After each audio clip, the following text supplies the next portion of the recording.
Hi guys, behind us we have a very interesting Porsche, and we're going to speak to the owner and builder, TJ, and ask him about the car and where the inspiration came from it. So TJ, so this is based on a 964? Yeah, the 964 Cabriolet C4. So it started its life as a convertible C4.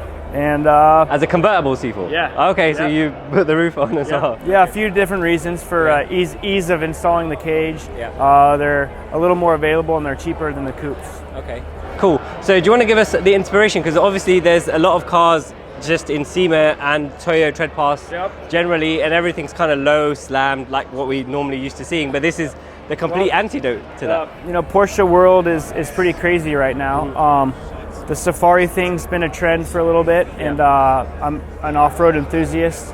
I spent the last 9 years doing the fabrication on some of the nicest 911s in the world for Singer vehicle design. Okay, everyone knows Singer. So amongst all that, I just kind of wanted to do something my own and for myself. So this has been about a 3-year idea. Okay. It's been a year and a half in the making, and the idea was that there is a market for a super high-end luxury dual sport 911. The Safari things kind of took off, and there's not much to them. They're really basic.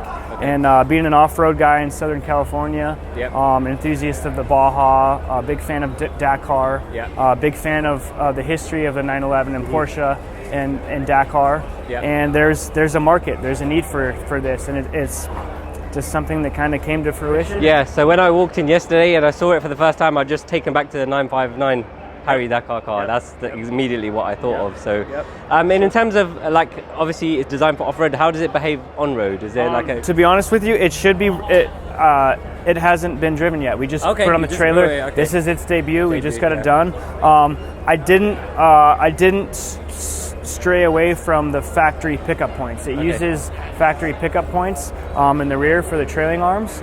Obviously, Baja-inspired engineering as far as chromoly plate, box plate, how everything cycles.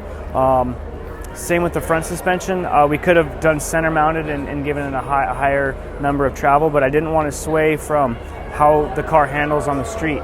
So being a dual sport, it was very important to me. You can make a car that is amazing off-road, and then you hate to drive it on the street, and vice versa. So you're trying to get the best of both there's worlds a with fine blend of, obviously it's still a daily driver, air conditioning, navigation, leather interior, so you could go out to the desert or the sand dunes, have a trip, and then come back and drive to the steakhouse. So it's almost like a kind of GT3 theme on a off-road car, isn't it? Okay, cool. So it's a wide body as well? This wide body that I made. I developed, carved it.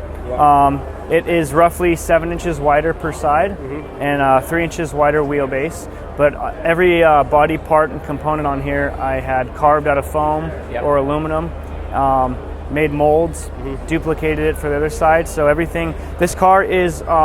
I designed this for production. Okay, so we're gonna do a small number, super high end, super detailed, 2 to 4 a year probably, depending on the need for it. But this was done for production and for business. So, and the engine, do you want to tell us about? Yeah, the engine is a Raw Sport Racing.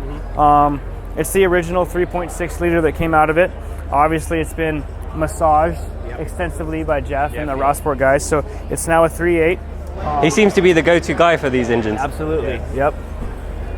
So it's now a 3.8 independent throttle bodies, full Motec engine management, and we worked together. I told Jeff I don't want to build another high revving street motor. This needs to withstand the elements of 120 degree desert weather. Being an all-wheel drive and an off-road car, you want torque. You want everything down low. You don't want to be revving to the moon all the time. So well, it goes with your whole theme about it being usable and drivable. This is not this. Don't get me wrong. You have to. It's not just for looks. This car is every bit of an off-road race car underneath. With a luxury interior. So this is not just. Oh, that's quite cool. Not just for looks. Yeah, the attention to detail is really good. I think you've done a really good job of it. There's a lot, and that kind of comes from my experience from the past employer, and all these little details mean a lot. Is there anything else unique about this? What is it? Full bumper-to-bumper chromoly chassis.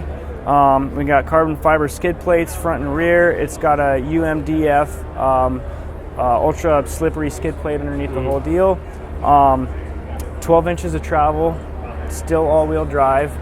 The car is 400 pounds lighter than from factory, and 100 more horsepower. Wow. So it should be an animal. It should be an absolute animal. I think you've done a great job on it. It looks really cool, and I look forward to when you actually start driving it and getting some feedback. So we got, we're taking orders right now.